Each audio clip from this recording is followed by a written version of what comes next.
Welcome to another round on the red clay. John here, you there. Thanks for dropping by as you always do. It's our tour of the high school soccer scene in the state of Georgia, presented as always by our friends at Kaiser Permanente.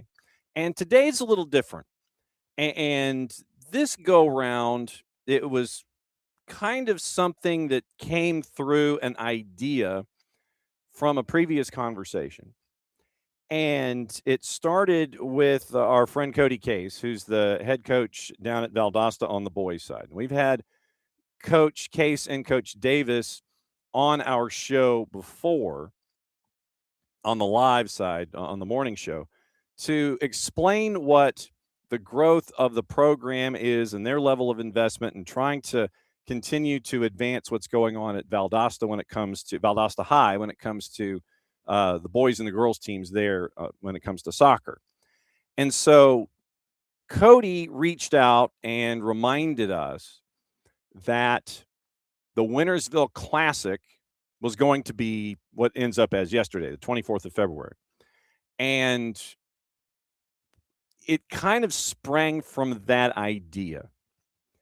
From the time that I have covered high school athletics here in the state of Georgia, I know what Winnersville means on the high school football, FOOTBALL side, American football. I know what that means. All you have to do is say Winnersville, and everybody knows it's Lowndes and Valdosta. Get your tickets the second they go on sale. Otherwise, you're not going to get into the other team's venue. Camp out on the day when the school closes on that Friday. If it's at Lowndes and Martin Stadium, as soon as they let you on campus, you find your parking space and you tailgate and you're ready to go. If it's at Valdosta State over at Bazemore Hyder, then you find your parking space when you can, you tailgate, you wander over, and, you are one of the fortunate ones to have a ticket for either one of those games, regardless of where it is, either at Bazemore Hyder or at the Concrete Palace. And so I know about that. High school football around the country knows about that. South Georgia knows about that. But in the conversation that I had with Cody, I was wondering about the soccer version and where it is when it comes to recognition, appreciation, the four programs, meaning both the boys and the girls programs at Lowndes and Valdosta. And so that's what we're going to do today. We're going to catch up with the four coaches who have graciously given us 10 minutes each of their time. And if a coach comes in early, I'm going to bring them in early. We'll have crosstalk. If they want to stay late, they can stay late. That's fine. But the rundown is Coach Van Hook at Lowndes for the boys' side. He's coming up here in about 6 minutes. Lieutenant Colonel Derek Wayand, who is the girls' coach. He's coming up at 12:20. Then you have Coach Davis from the Valdosta girls side at 12:30, and Cody Case is going to run the anchor leg. He's going to be with us at 12:40. So the conversation today, after we're done with that, we'll get into scores from last night and set up the day as we have it. But you look at something that is one name. Madonna, Arnie, Jack, Tiger, that, you know what that means. Shakira, just whatever. One name is one name. Winnersville, you know what it means. And so I wanted to put things into the context of the soccer and the soccer teams and the growth of the sport for Red Clay today. And so obviously we'll have, all the stuff going on with the game itself. Today it's secondary. And while I do want to talk about each of the teams that they have and what they've been able to see in the first handful of matches this year, the result on the field is secondary to what I wanted to discuss when it comes to the sport in South Georgia on the high school level for two of the signature programs in athletics in the state of Georgia, regardless of classification, and in the southeastern United States. and in some circles, in some sports nationally. Everybody, when it comes to high school football, knows Valdosta. Everybody knows Lowndes. They know the Georgia Bridgemen when it comes to the band at Lowndes. They know the history of Bazemore Hyder Stadium when it comes to Valdosta.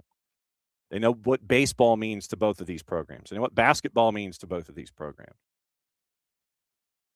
But when it comes to soccer, with this being a World Cup year, with this being part of the discussion that we've been having about the growth of the game in and of itself, that's why I wanted to find out about the level of investment that these coaches have, their support, the depth of talent that's there, anyone that should be getting looks, like our Georgia call-up program is letting us know about. Anybody getting looks at all when it comes to the next level, or are they focused more on academics, meaning the rosters of these 4 teams?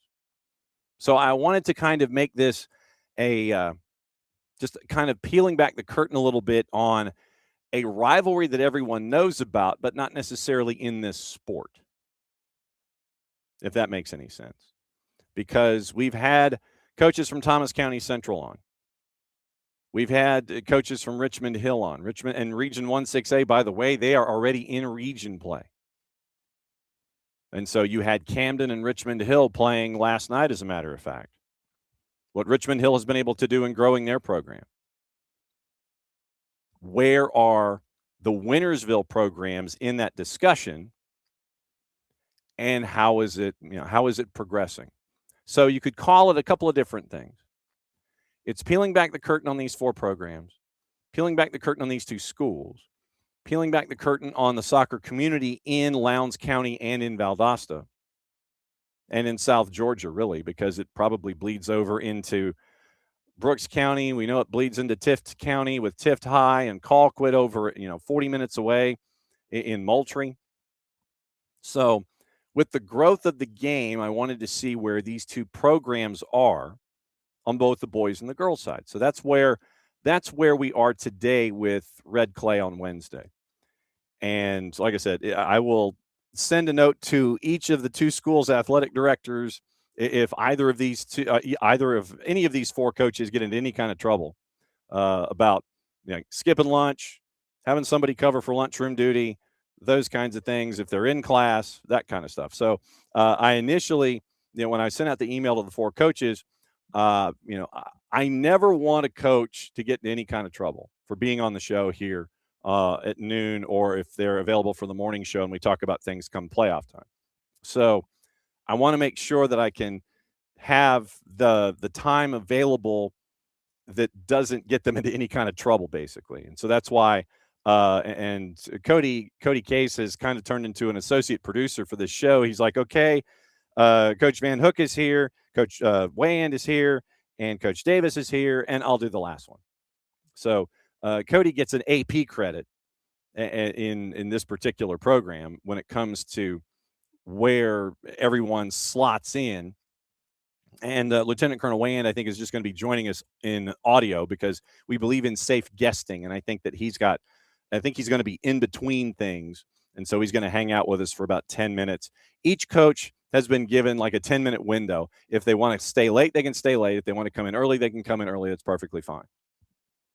So that's kind of where we are with this layout today. And I'm hoping that at the end of this show, we can kind of once again sit here and say, okay, the sport is growing and it's growing here, and some of the messaging and some of the stumbling blocks that are there, the challenges that are there, the successes that are there can be universally ingested, for lack of a better word.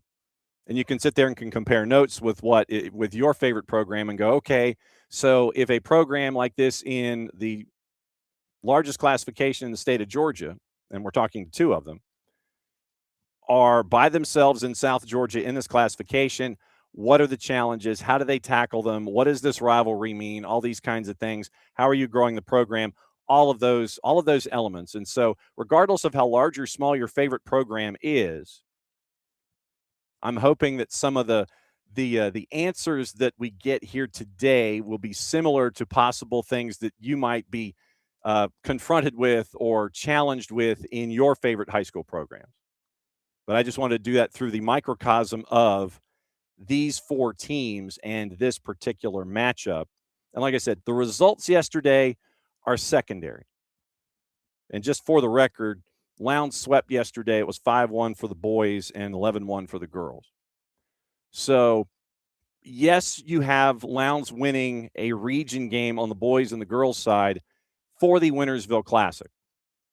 But once again, it is something where you have all of this stuff that you're having to tackle in this region with this sport in areas that are more focused on other things and other sports, whether it's baseball, basketball, this time of year, or American football.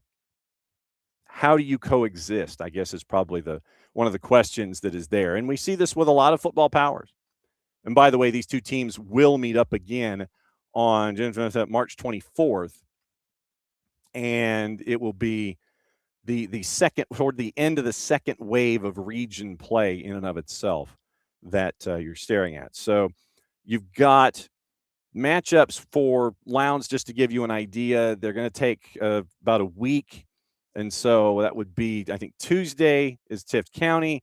Then next Friday is at Richmond Hill. And then you get into non-region, Thomas County Central. Jackson County is an interesting one. Colquitt County. And then you get back into your region play in the middle of March to get you through the sprint of that final month of the season to get you into the playoff picture. So that's kind of where things are when it comes to this particular part of the schedule. And Coach Van Hook should be joining us here in the next little bit, and we'll kind of break down with him when it comes to the boys' side of things. And as promised, here we go, is our first coach on the afternoon. Coach Van Hook, thanks for dropping by. Thanks for having me. Absolutely. What I wanted to do with this show, and I think that Cody Case has kind of been my assistant producer in this, and what I wanted to do was have the four of you on today to look at the challenges, the successes, the growth for a program that is in an institution, meaning Lowndes High, that has a lot of successful other programs, and where your program is in it. So for someone who hasn't seen Lowndes boys soccer, how would you describe where it is and the challenges that you have on a year-by-year basis? Yeah, sure. I feel like it's, especially when you look in the southern part of the state, with programs, you're going to have a few that are statistically always very competitive, and then the majority of them is to me, it's going to be very up and down. You'll have those 3 or 4 years of really high level play, and then you're going to have a little bit of a reset. For us, luckily at the moment, we should be what I consider at our best at the moment. And that could always change. Depth is always an issue around here, especially if you're in a smaller town like we're in, but you have two very big schools. Some of that talent's at one school and some of that talent's at another one. And just really keeping the guys motivated and reaching out, trying to find those kids that we're missing. Whether it's and funding is a big deal sometimes too, and so with player dues and things like that we have to run, I know that we miss kids without a doubt, that sometimes they can't afford that, or they may have to work or whatever it is. So I think our biggest challenge in the past is, let's find those missing pieces. Let's find those kids. Let's get out in our school system. Let's promote our program, and ultimately build a good culture. I think culture is that's going to grow any program regardless. If you got the right culture, that's exactly what you need. And so for us currently at Lowndes, with the boys and girls program, we have a lot of youth. We have up and coming middle school kids that are no doubt going to help us out a ton. But we want them to buy into the program and make sure that it's a family feel, parents included, whatever it is, just getting that community involved. And for like this, perfect for this, this presentation here is that, we just had the Valdosta Lowndes Winnersville game last night. And as long as Coach Case and I, we've been on the same page since he's come over. I think that's huge too, is we do this together. While we're on the field for those 80 minutes, it's bad blood, but at the same time, once that's all said and done, let's grow this as a community. Let's partner up. Let's go find those missing pieces that each school need based on, where they live and all that good stuff for jurisdiction things, and just kind of roll from there. But the greatest challenge is just to continue to build it that way that you've always got. When you lose that senior group, you've got those guys that are ready to roll the next season or whatever it is. So we've found a lot of success recently in our summer programs that we do. We do camps with the little ones that in the school system. We're working with our local parks and rec for off-season stuff so they can control that with 7v7 play. We invite Valdosta, Colquitt, these surrounding communities. We love for them to have their players involved as well. And so I think that just that helps things. So like just keep them going and keep the love of the game going for them in a positive manner, but year round. And just making sure you're doing it right, because there's definitely a right or wrong with it. And at the same time, not throwing too much at them. They need a break. Their kids have got school. We just want to make sure that we're doing what we need to do to continue to build and build that family, build that culture, and just continue to do that and always learn and always grow. Yep. Lieutenant Colonel Wayan is going to be coming in after you. And if we can turn this into a group conversation, you can stay as long as you want. I don't want to get you into any trouble, but if I need to send a note to the principal, just let me know. You are just fine. I'm looking out a window right now in my office in my class. I teach culinary, so I got to keep an eye out. If I see a fire and this computer drops, yes, we got something going on. Okay, just checking. No, we're good. How would you describe the support system there at Lowndes when it comes to what you and the Lieutenant Colonel are trying to do with the soccer program?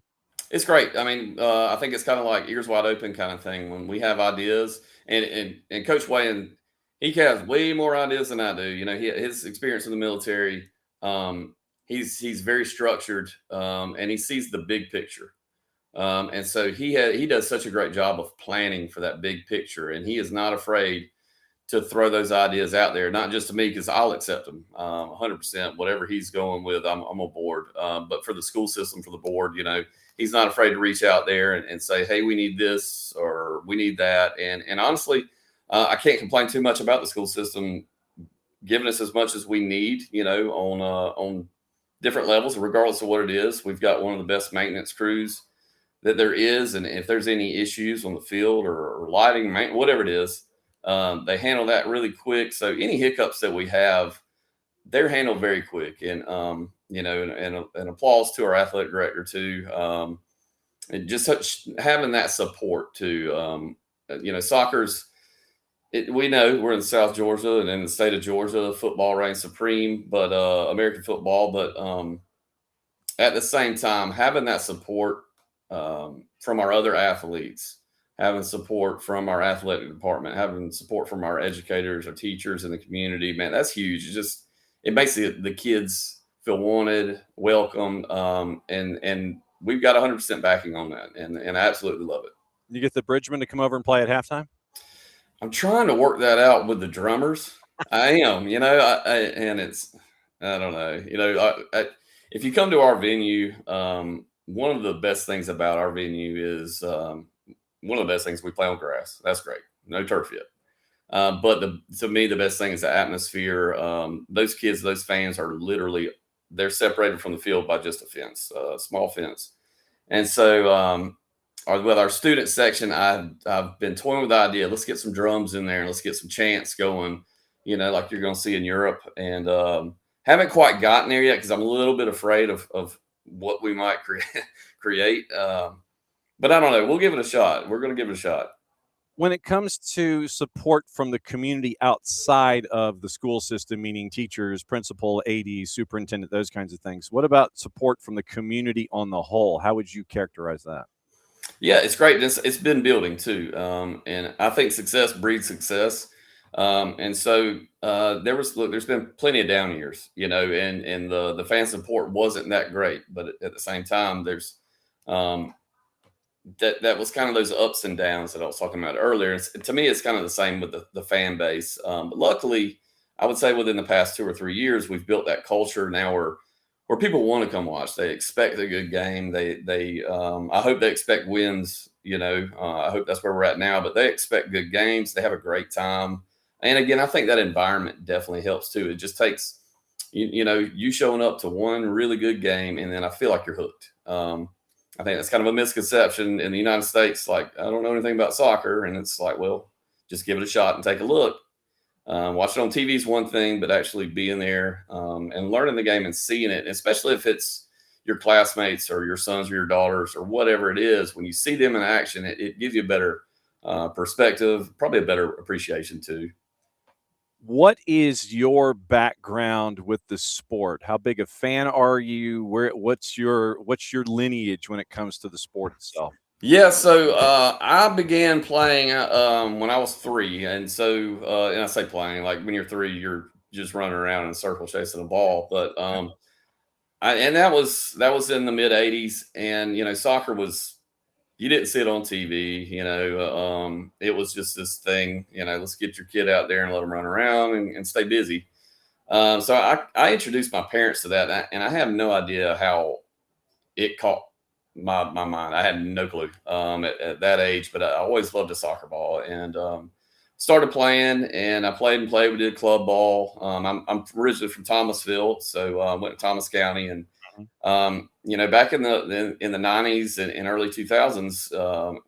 Not to take anything away from them now, but back then, we were pretty solid at that sport. It's just, it wasn't nearly what it is now in the U.S. It's grown a lot, but when I got into club ball, my dad was a football coach first. He was a baseball coach second, a basketball coach third. And then when I got closer to high school, I think I was in 6th grade, Thomas County opened up their soccer program. And he took on that head coaching role. And so he was doing that. I was always there. 8th grade, I'm playing JV. Back when that was the thing to do because you didn't have middle school soccer. And so my dad grew that appreciation as well. And that was tough being coached by your father. All 4 years, there was always hiccups, but sorry about that. That's not like a microwave oven, is it? Absolutely. That's our bell system. Okay. We hear it a billion times a day. I love it. I hear it in my sleep. But yeah, I think it grew my appreciation of the game as well as my dad's, and it helped our relationship a little bit. Maybe not the best in high school, but once I was done with it, it was, you miss it, when you're playing at your highest level, which for most of us, it is high school. Once that game ends, I think you grow a better respect and better appreciation of it, especially for those guys and ladies that continue to do it past high school, past college. Like it's just awesome. And after I graduated, I moved to Valdosta at that point, and I played a little bit here and there with our fraternity. And at VSU, there was no soccer program, and the women's didn't exist then. But it got like that need for it, I feel like was still always there. When I moved to Charleston and I came back, I was working at a technical school teaching culinary arts, actually, and I was following EPL. So I'm a big Arsenal supporter. Hopefully we don't bottle it again this year. But I was going to ask about that, but yeah, it's just got to make the end of the season better. I think. I don't know, for somebody. Hopefully it's Arsenal supporters, but I really started following them when I moved back from Charleston, and when I was teaching at tech school, I had the opportunity from Lowndes to take on this culinary role, and I took that position. And honestly, it was like, hey, summer's off. I love it. Let's do it. But then my first year, I'm in a meeting, and the former coach, Jordan Bright, he's still a part of the program. He's like a director for us. He is like our all-knowing guru guy. And we were in a meeting one day, and I had to introduce myself in the meeting and my background, and he heard the word soccer. So he approaches me after the meeting and said, hey, we just started a 9th grade program. Would you like to be the 9th grade coach? I said, absolutely. This is my way, back into the sport.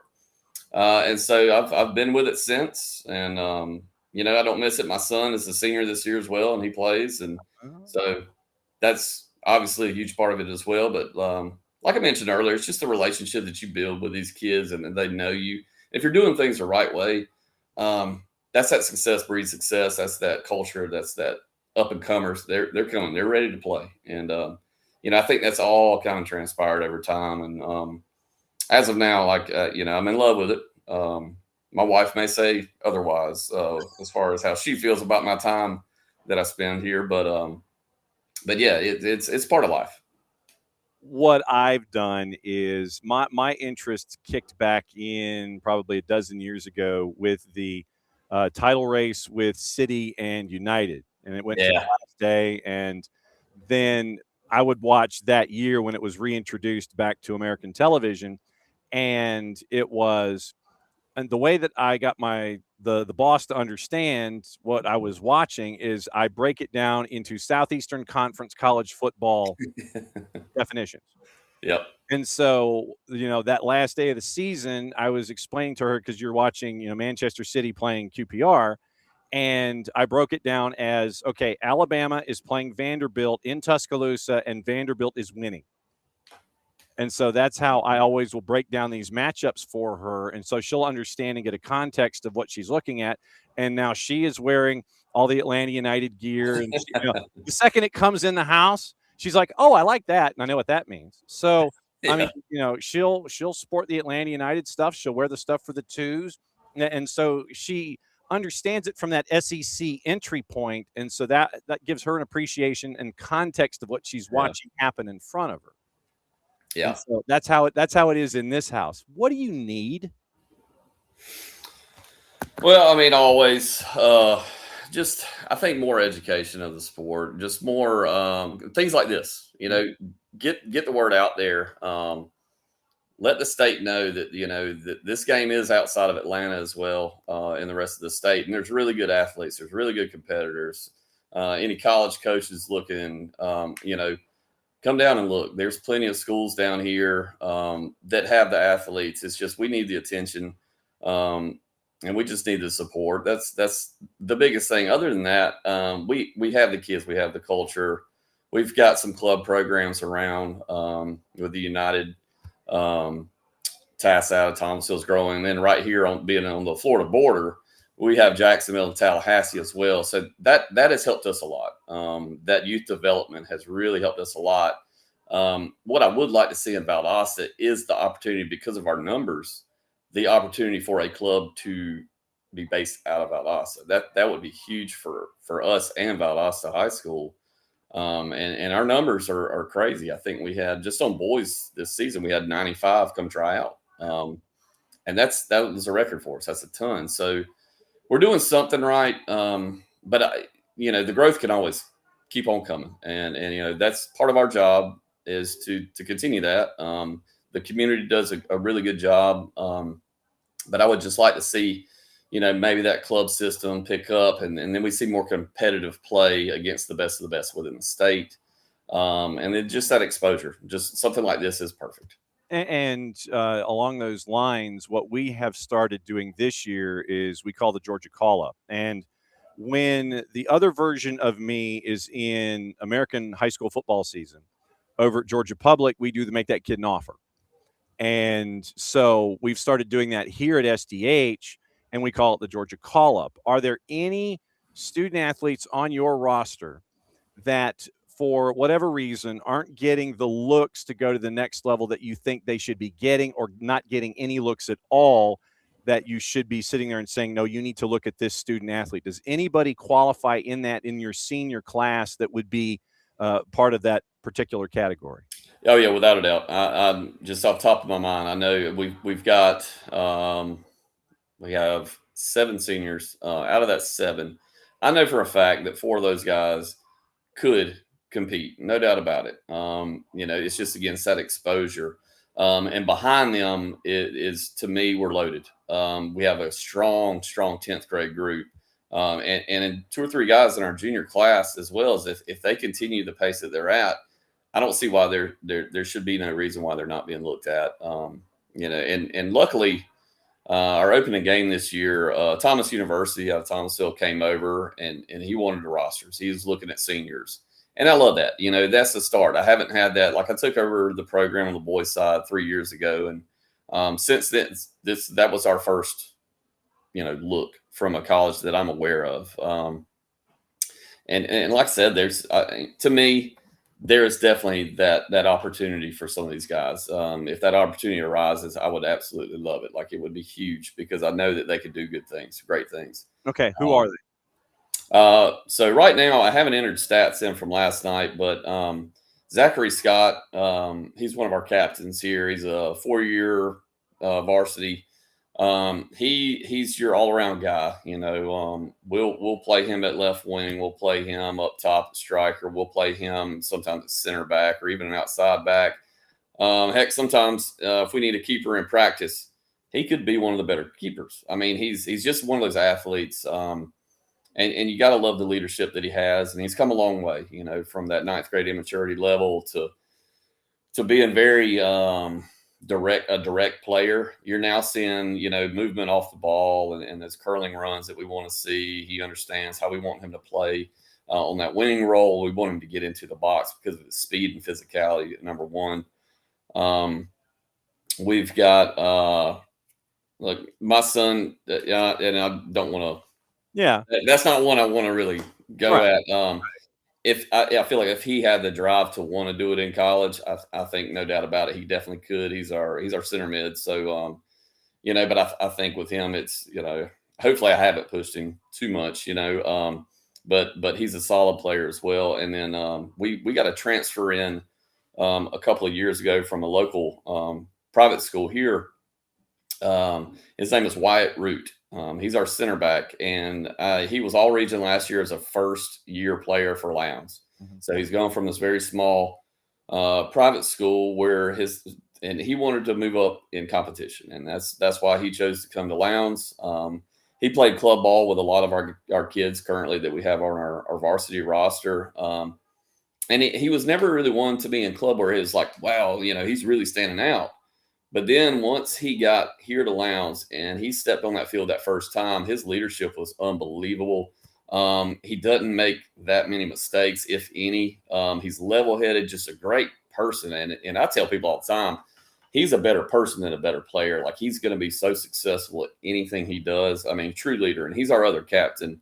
And those, Zach and him, to me, they completely stand out as just like, they could be, depending on how good they want to be, they could be the best at it, in my opinion, because their work rate is just unbelievable. Right. And I don't want to leave any of the other seniors out, but we've got some beasts behind them as well. We've got a 10th grader. His name's Liam Delaney. He scored 2 last night and had an assist against Valdosta, and he's a 10th grader. He ranked, he finished 3rd in the world in CrossFit games for his age group a couple months ago. Just a stud. And that 10th grade group, we've got Carlos Landaverde and a kid named Johnny Castanon, as well as our keeper, Landon Coppage. All of those guys start, and they are huge factors on the field for us every single time they get out there and provide good leadership too, just for 10th grade. So I could send you the roster and I'll highlight the names, but hey, anybody on that roster, I believe in them. 4-2-1 after the win last night, and I cannot thank you enough. Is anything set on fire? Is everything okay? No, yeah, I think we're good. It's actually really quiet, so that's either a good thing or a bad thing. When you teach culinary, it's pretty loud in here, and so for it to be quiet, they either ate and now they're asleep, or something's going wrong. So we'll find out. Time will tell. Yeah, Coach, I can't thank you enough for dropping by and breaking everything down from your perspective there with the Lowndes Boys program. Do not be a stranger. Obviously, we're going to keep an eye on Region 1 6A and find out what else is going on as you're kind of in that first wave of region play, and then you get the break, and then you go back into region play to wrap things up in the final month of the regular season. Thank you for coming by during your lunch, keeping an eye on things there, making sure that everything is going to stay upright and not broken when it comes to making the meals there in culinary class here in the noon hour. I can't thank you enough for dropping by. Don't be a stranger. Thank you so much for the opportunity. We really appreciate it. I mean, there's Coach Van Hook on the boys' side. So they got the win last night, 5-1. And it was a big win for them once again. They're 4-2-1 as they continue to get their season going. And then they've gone from the non-region part. And the schedule, if you look at their schedule, not messing around, because you put in there You start off scrimmaging. You got Ware County, Thomasville's in there, Perry is in there, where they won in PKs in Perry at St. Clair. Then they go to Veterans as a part of that. Then Camden County, they're in region play. They get the win. Then they win last night against Valdosta. So good start for the program there in region play, and we will obviously keep an eye on things as it continues to go. So we're going to kind of do this on the fly. Like I'm waiting to see if a Lieutenant Colonel Wayand can become free from what else he's doing on the noon hour. Perfectly fine. I understand. Like I said, it's a noon hour, and we are really preying on the idea that we can, get a couple of minutes to find out what's going on. And I can't thank Coach Van Hook enough for his time.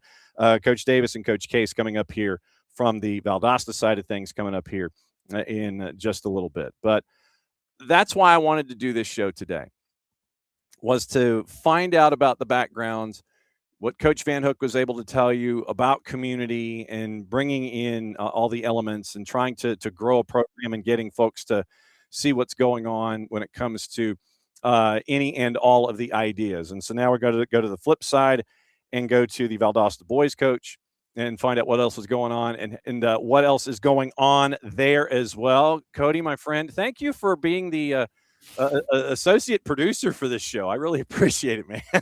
Yeah, no problem. I enjoy getting South Georgia a little more exposure.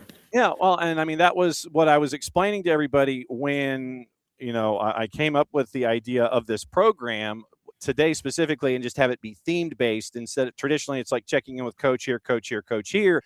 You reminding me about the first round of Winnersville is like, oh, let's find out about it in and of itself and the rivalry and where it sits when it comes to all of the other sports on campus and there in town, because think of all the single name things that you can look at, and whether it's, like I said, Shakira, Madonna, Tiger, Jack, Arnie, Winnersville, what that means.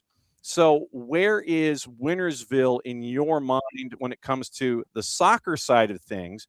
And we'll bring in Ben to be a part of the conversation here too. So when you think of Winnersville from the soccer side, how would you describe it? I think that it has been competitive before, and we want to make it competitive again. I think the last few years it was more of a formality. Hey, Lowndes is going to come in, they're going to beat Valdosta boys, and they're going to go home. And I think hopefully we're trying to change that. Didn't really work out in our favor last night. However, we are in year one. We're trying to build, and we're trying to teach concepts and tactics that are new to a lot of these players. And so, hopefully that we'll be able to reap those rewards and, next time later this season, going into next year. You're kind of looking at seeing how things continue to grow and evolve. Now Ben is joining us as well. So we have the full Valdosta side of things. We have the full gocats.org version of what's going on here. So Ben, I asked Cody how he would describe Winnersville from his perspective on the boys' side. How would you describe Winnersville on your end on the girls' side, just as a matchup and a part of the pantheon and the chapters when it comes to the Winnersville Classic, regardless of sport? Well, for certainly, it's definitely a highlight on the schedule. Our girls know it's coming. Our girls know when to be prepped. For our girls, it's the development of our team is trying to get ourselves and get ready to compete.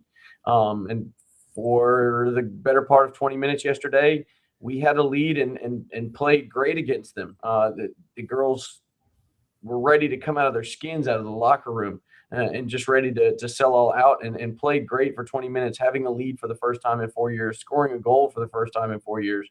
So those little aspects of things we're really trying to develop. We're on the road, the brick road, headed down. The goal of is reaching and competing and being at the same level with Lowndes and making it a competitive rivalry. And that's the pure goal. Is we want to beat Lowndes all the time, and in every sport, our girls are just working on their way to get there. And I mean, at the beginning of the show, I explained that the idea of the scores on the page to today, and why we had why we reached out to the four of you, was kind of secondary, because I wanted it to be an education about where these programs are and where you would like to go, all of the challenges and everything that you have to tackle in season, support, all these kinds of things. And you end up with you lose to Lowndes, you beat Macon County, you lose at Claxton, you're in region play. And I mean, this is, Cody, a region, regardless of any sport, it is knock down, drag out, pack a lunch, a dinner, a midnight snack, maybe a cot and a pith helmet and machete sometimes, to try to figure out how competitive it is. For someone who hasn't seen Region 1-6A soccer, what has this early part been like for you to see what it's been like? Is it top to bottom? I think that it's going to be the most competitive region in the entire state at any classification. Colquitt only beat Tift 1-0 last week. Richmond Hill beat Tift 3-0. Camden and Lowndes were a competitive game. Score doesn't show it, but we fought for, outside of the first 10 minutes of each half, we felt it was more of a balanced matchup. And so it's one of those 6 teams get 4 playoff spots, and who's gonna end up being able to withstand the haymakers long enough to get into that final 32.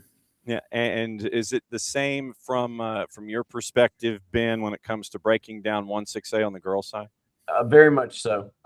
Richmond Hill is the class of the region when it comes to girls, and when it comes to contenders in the state of Georgia, especially in 6A, to be outside of the metro area. Richmond Hill is there. They're very competitive, and Lowndes and Camden, Tift, Colquitt are all girls programs that, I mean, they are top tier in our area, and they're the reason why we're in 6A, the reason why they got the numbers to be competitive, and it's a buzzsaw of a region. I mean, the way I'm looking at it now is there are some teams that could probably go out in any given night, depending on its home or away. There can definitely be an opportunity to win. So, Cody, last time we caught up with you and Ben was when you were walking into the region meeting, which was kind of funny that we were blessed to get that kind of access. Yes, I'm walking into the meeting here at Coffee, so I've got to hang up now. For the two of you to go and hang on with your business, and I can't thank you and Ben enough for doing that. When it comes to going into these meetings and trying to grow the sport and get recognition for the sport and the support that is needed from a region perspective, whether you're talking about other schools, the geography, or just outside the program, what challenges are you seeing as you are going along here in this season? On the field, off the field, doesn't matter. Well, right now it's just biggest challenge is finding our region wins. Valdosta hasn't won a region game in 3 years, and just trying to find that against teams and coaches who are very high level, very, elite, and also trying to find games where we can compete and where we can challenge teams and where, we can show our kids, hey, we are a talented team. We are a good team, and finding ways to show them that we can compete against anybody on any given night. We were down 5-0 last night, and our boys kept fighting, and they finally put in a goal in the last 10 minutes. It wasn't a case of, they're up a couple goals now, now we're limping around and we need out and I need sub. We kept fighting. We had a never, ever, ever, ever give up attitude last night. And so, that's been really nice to see. And we're going to need that for a long competitive season against high level elite teams. So, and Ben, you mentioned what it was like to get that goal on the board. How difficult is it knowing this, the labor that you and Cody are a part of there at Valdosta about getting the program on an even keel and continuing to improve in the highest classification? How much of a challenge is it and this probably could apply to both of you as coaches, how much of a challenge is it to remind the student athlete, okay, it's about the larger picture. Yes, we got a goal. Fantastic. We did that. That's great. Going up against Lowndes and making sure that we can compete against them in 20-minute, 40-minute, 60-minute chunks, that's great too. do they understand that, yes, there is the wins and loss in the immediate sense, but do they understand the idea of the building blocks for the larger picture, Ben, do you think? Actually, that's probably my most enjoyable part of aspect of coaching, especially these young ladies right now. It seems to be an everyday thing that we're selling them on little victories. And I told these young ladies and their parents from the get-go that it's going to take little victories, and it's going to take building. It's going to take not just one season. We're seeing growth and huge growth in the first season, but it's going to take small victories like yesterday. It's going to take small victories like middle school getting big wins. We're going to take small victories like girls being more passionate and playing the game more and more. Those kinds of small victories to me are the easiest ones to pitch, because it's, yes, the scoreboard might not have shown it, but it's, hey, this time around we were almost to 200 passes. This time around we held a lead. This time around we were competitive. We found a win. We're going. We feel it. You can see it in the body language and in the way the girls practice and the way the girls stay focused. And I can see the same thing over on the boys' side. It's just the mentality. It may be easy this season, and we may get deeper into this season, and we may find some rough spots. But for right now, we're seeing a lot of this. The mentality is there. They're bringing it, and they're bringing it with a great attitude. They're learning to grow. They're learning to be happy. They're getting well into the game. Same for you, Cody? Absolutely. We are, I had 3 of my players in the locker room last night talking about, hey, what they did wrong and where they messed up and what they could have done better, and where, they need to improve at in practice to prepare for Camden on Friday. And, coming in here, the players aren't going to buy in, your parents aren't going to buy in. And that's not what I've experienced. From day one, the kids have come in here, Coach, we want to win. We want to win region. We want to win a region game. We want to get to playoffs. We want to compete with the Lowndes and Colquitt and Tiffs of the world. And again, they've been in there, they listen, they're holding themselves accountable. They hold each other accountable. And you would not have expected this coming into a team that only won 10 games the past 3 years combined. They have the mindset, the focus, they give effort in practice. They want to be an elite team. And so right now it's just getting the soccer part where their mentality is and matching that up. Coach, Ben, when it comes to bringing players in under the tent, is it easy to do? Is it difficult when it comes to assembling a roster and student athletes? Where is it when it comes to roster assembly for you? For me, it's been almost like a recruitment process within the school. The big thing with us is we got athletes. There are young lady athletes walking around our schools, and I found a way to get some of them to come out and play soccer. And that's big, is bringing some of the girls that have been on the team and been within the program in the past that had left, and kind of, hey, you're still in school, come on back. Let's get that involved. But going out and finding athletes, we've been able to really come out and find some young ladies who come out to the field. And with my middle school program, encouraging them and growth in that area, and getting them, hey, let's play more soccer. Let's get involved in clubs and stuff like that. It's not been an extremely difficult challenging, yes, but not difficult. So challenging, yes, but not difficult. Same for you, Cody, on the men's side? Yeah, so our number from day one, again, we went out, we recruited the hallways. We went to every middle school in our district. Our middle school, we play 5th graders at the middle school level. So we went to every elementary school and we recruited, and we had meetings, and, we didn't have kids just, hey, stick a poster on the wall. We went and we tried to get in front of them. We have a freshman team for the first time ever. We have 2 middle school teams. We were able to create 2 middle school teams.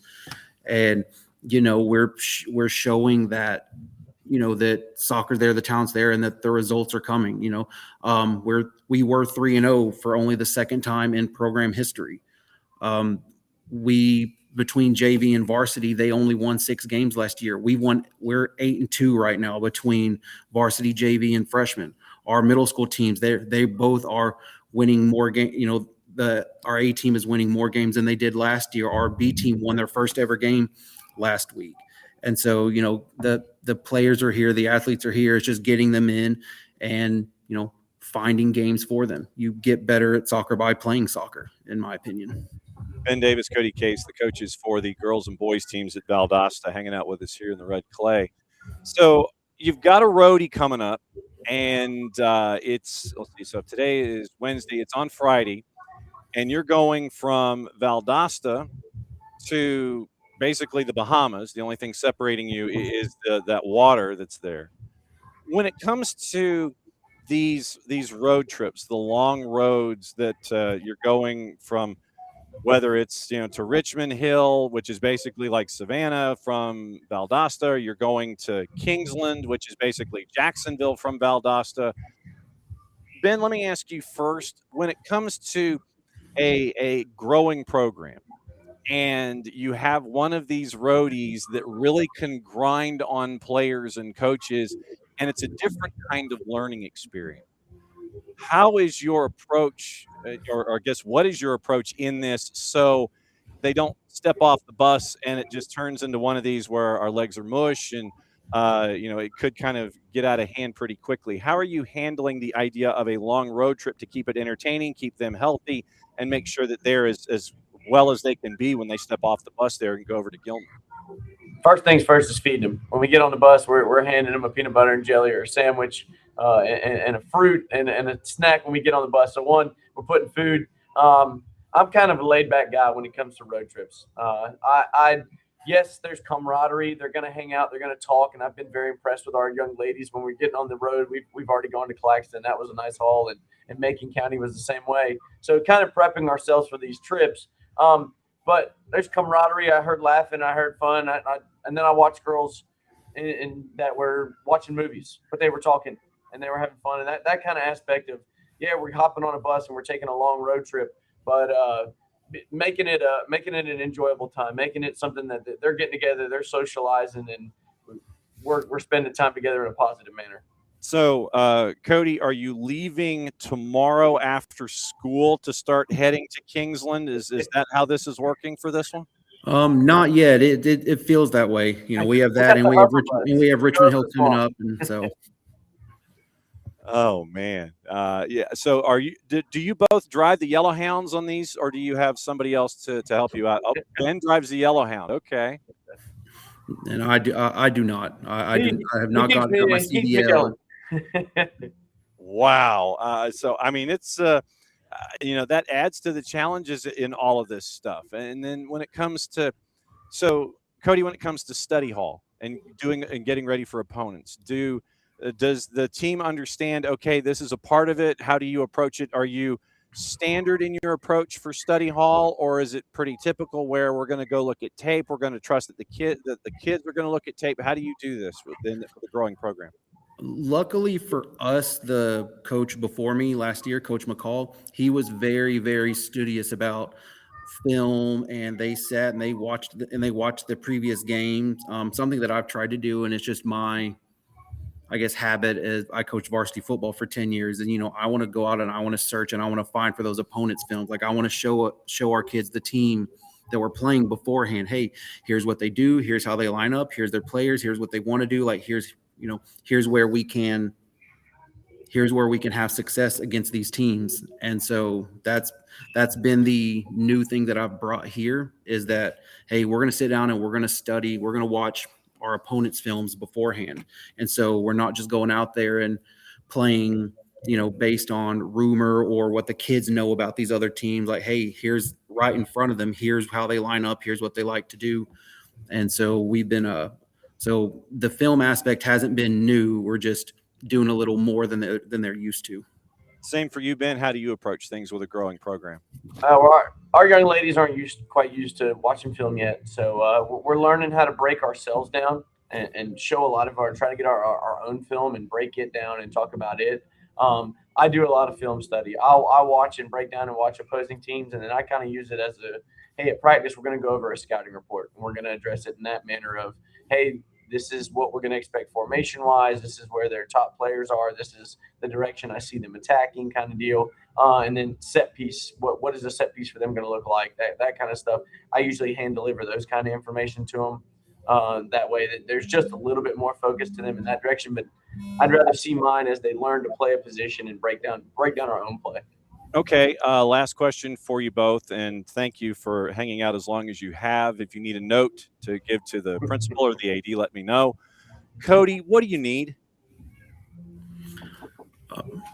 I know it's a philosophical question, and nothing like the last one being a philosophical question, but what do you need right now? Honestly, and to sound very simplistic about it, we need wins. Winning solves all problems. We have a lot of rebuilding is not the right word, but we have a lot of bad streaks that we are trying to beat this year. We started 3-0. We have a positive goal differential 4 games into the season for the first time in a long time. We got our 200th win on Friday versus Valwood. So finding these ways to show success as we find those actual wins. But we're not a, hey, come in, get better. We're going to get 1% better every day team. Let the results lay in. I came in and, hey, my players want to win. My parents want to win. My athletic admin wants to win. And so that's what we're striving for. Okay, so since Cody won the toss, Ben, and you have to answer the question first, I ask it to you last. What do you need right now? Depth. Big thing for our young ladies is depth. We're playing right now, and we're a little thin. We got some injuries that have stacked up on us early, and like we saw last night against Lowndes, starting 11 played great. We sat and we were able to play, and it was just once we started losing that energy, and once we started not having the depth, and the JV plays the same way right now. We just a little depth. So as we build our program into the future and young ladies come in and start to grow, having that depth is going to be beneficial. Well, gentlemen, I cannot thank you enough for coming in and being a part of the theme show that I wanted to piece together here to educate everybody about what's going on in South Georgia A, with Winnersville B, with each school that's attached to it, C and D. And I can't thank you guys enough for continuing to come on and update us as to how things are, as you are both trying to put the foundations together there at Valdosta on the boys and girls side for the soccer program. I can't thank you enough, guys. I'll be knocking on your door again soon. And like I said, if at any point I need to write a note during the lunch hour or during the live show in the morning that it's like, please excuse Coach Blank for this reason, just let me know, and I'll go ahead and shoot you an email. Thank you, guys. I really appreciate it. Appreciate it. Thank you for having us. Go Cats. There you go, Cats. There it is. There's the ending of the interviews. Cody Case and Ben Davis, the head coaches for the boys and the girls teams at Valdosta. So yes, the coaches are ending their interviews with the rally cry for the programs. That's how this goes. Yeah, they are locked into this whole thing. So coaches, you see it in the American football. They're exiting with the microphone. It's time to go away from the halftime interview. There's always the tagline. And so they give you the tagline. Coach Davis and Coach Case, they gave you the tagline. There you go. They're getting to it. So, like I said, once again, last night, Winnersville, the results for this program today are secondary. And yes, they were both wins for Lowndes, but it's more an opportunity to share what these 4 programs are doing and what they're going through as they're in Region 1-6A and they're in South Georgia and they're building, and you see what's going on in Thomasville, in Moultrie, in Tifton, in Waycross, in Richmond Hill, in Kingsland, all of those places. And that's why I wanted to have it be this kind of a discussion, not necessarily about X's and O's and wins and margin of victory and all that kind of thing. And yes, Lowndes took both sides. And that was not really why we did Red Clay this way today. I wanted to kind of introduce Winnersville Classic FUTBOL as a part of the audience here, to the audience here. And if you heard something that is, similar to what is going on with your favorite high school program, then hopefully knowing that you're not out there by yourself as you're building a program or continuing to get noticed on whichever sphere you're looking at, that you're not by yourself, that the more you think you don't have in common with somebody, the more you probably do.